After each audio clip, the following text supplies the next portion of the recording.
Today we're going to be talking about a man who single-handedly changed the world, a man whose name is still spoken to this day, and a man whose legacy outlived him, a man who decided that everyone needed an automobile. Today we're going to be talking about Henry Ford.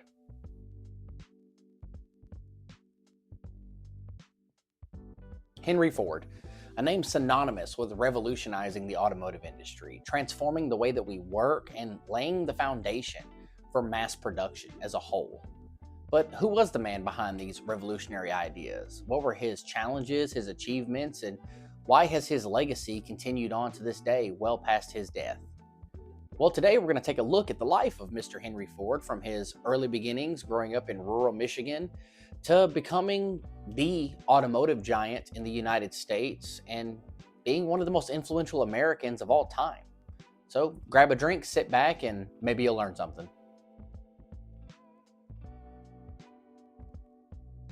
Henry Ford was born on July the 30th, 1863, to a small farming family in Dearborn, Michigan. He is the son of William and Mary Ford, and his family were farmers. See, young Ford's life was not easy growing up, as you can imagine, growing up in the 1860s on a farm. He spent most of his childhood working on the family farm. But you see, this isn't what young Ford wanted to do. From a young age, he was extremely curious and interested in machinery and how machinery worked. And so while most boys his age that were working on the farm would run around and play, young Ford spent his time analyzing machinery and trying to figure out how these things worked.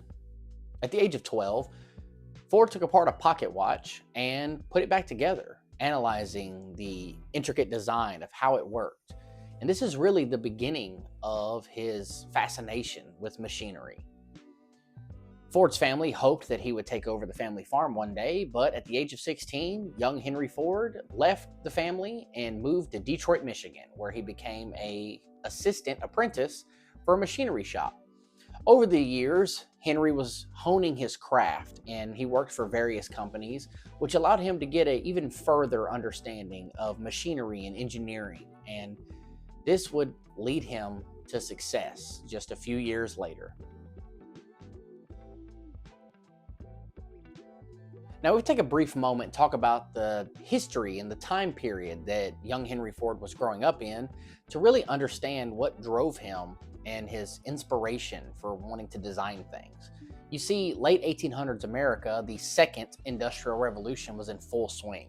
Cities were being built, factories were emerging, and they dominated the labor force. The old Wild West was dying off, and people were moving towards modernization of things. And this is when the first thoughts of replacing man's first automobile, the horse, really started to take off.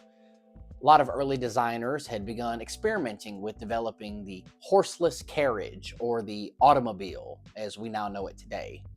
And young Henry Ford, being a curious person and very, very interested in machinery and how things work, was also very interested in making an automobile.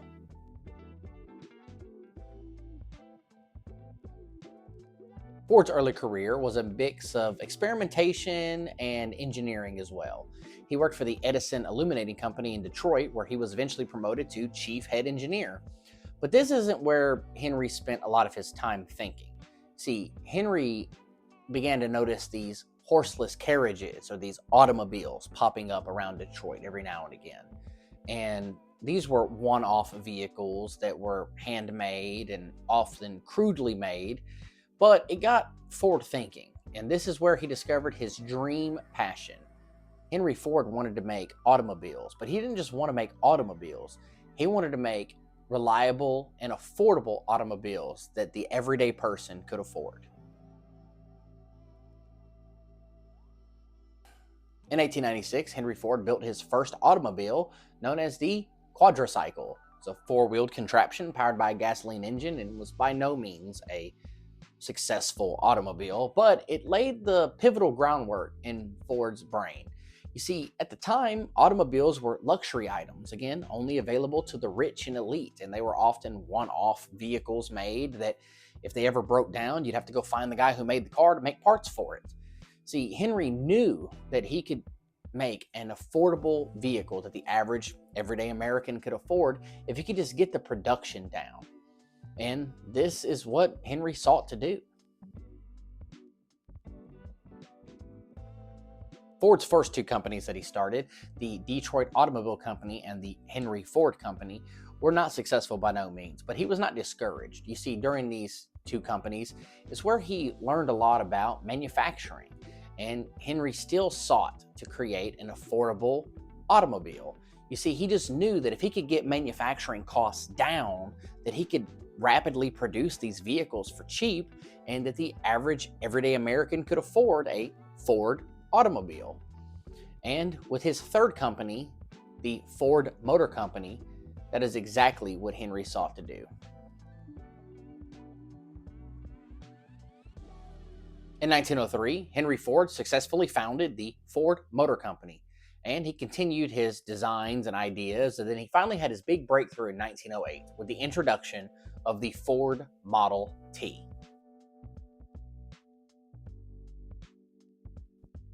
The Model T was revolutionary. It wasn't just a new car, it was a symbol of American exceptionalism and affordability. You see, priced at just $850 in 1908, it was the cheapest car that anyone could buy. But you see, Ford knew that if he could just get production and manufacturing down to a science, he could make the price of the car even cheaper and achieve his goal of getting everyone in America to buy a Ford car. The secret to the Model T's success lay in its manufacturing, and with the innovation of the moving assembly line introduced by Henry Ford in 1913, he was able to pump these cars out extremely fast and repeatably. You see, before, where everything had to be made by hand and hand fit, now you could put a worker in one spot and things would come down an assembly line, and that one worker's entire job was to put the wheel on the car, and then the next guy would mount the license plate holder to the car, and so on and so forth. This repeatable process not only made the cars cheaper to make, you could also use low-skilled workers in your manufacturing process, but it also meant that this was repeatable. So instead of creating cars that were unique and one-off, he could create the same car over and over and over and over again, cutting down on cost and waste and maximizing the output of his company. The moving assembly line allowed Ford to mass produce his cars. Repeatable, affordable, and reliable was the name of the game. And by 1914, the price of the Model T had dropped to just $360. This meant that his car was getting purchased at extremely high levels. And by 1920, over 15 million Model Ts had been sold.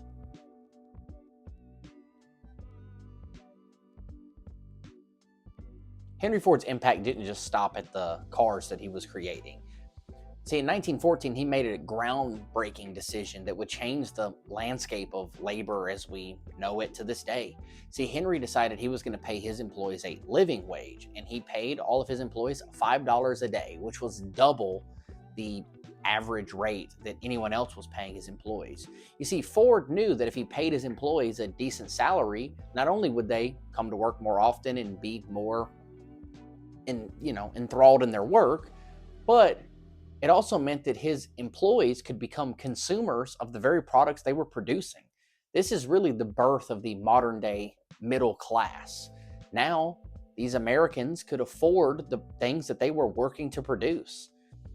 This stimulated the American economy, but it also led to the development of the suburbs. No longer did people have to live in the cities that they worked. You could live on the outskirts of the city now and commute to work in your new car that you just bought. So, in a way, Henry Ford kind of invented the suburbs. Ford also shortened the workday for his employees to 8-hour workdays, further improving the quality of life for his workers. Now, this was seen as controversial at the time, but Ford's employees were happy and the company was successful.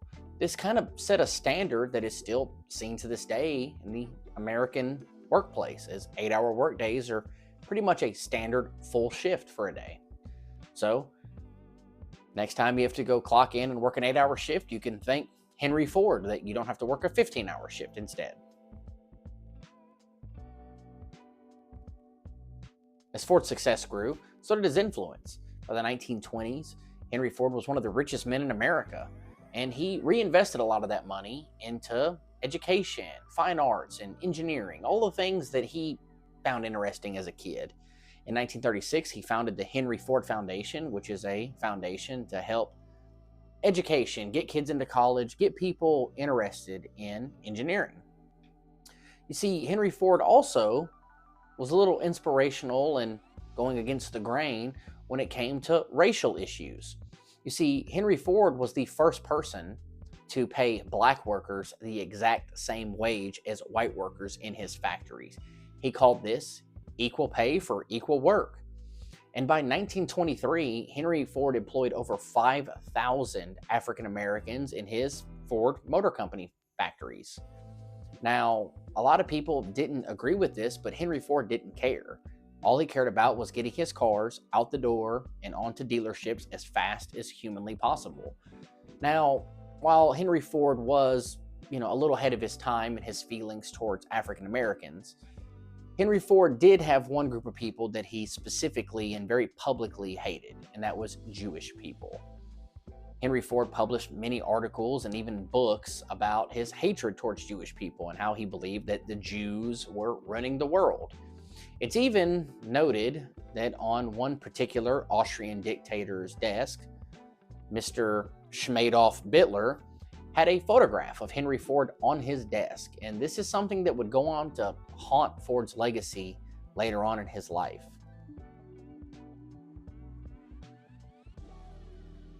Henry Ford died in 1947, and his family took over the company, and it is still alive and booming to this day.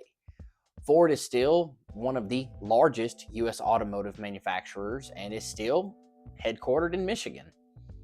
Now, Ford obviously isn't as popular globally as it used to be with the rise of European and Asian motor vehicle markets, but as far as American markets, Ford is still ahead of the curve on a lot of things that it's innovating in. The F-150, which is the US's best-selling vehicle, it's a pickup truck that is manufactured and sold by the Ford Motor Company, and a lot of their innovative ideas are copied by their competitors. Ford shifted away from steel bodies in their pickup trucks and are moving to aluminum bodies, and to meet EPA emissions and fuel economy standards, they downsized a lot of the big engines in their trucks and instead went with smaller engines and just mounted turbos to them to make up for the displacement while allowing for better fuel economy. Ford is also heavily invested in the electric vehicle market today, and it's just a all-around good, innovative company. Henry Ford's story is one of perseverance, determination, and imagination. Henry took on the impossible. He reshaped entire industries and revolutionized the way that we make things. Now, no one man can shape the entire course of human history, but Henry Ford's legacy continues on in every single vehicle that's produced in the world, not just by the Ford Motor Company. Every auto manufacturer still uses the assembly line.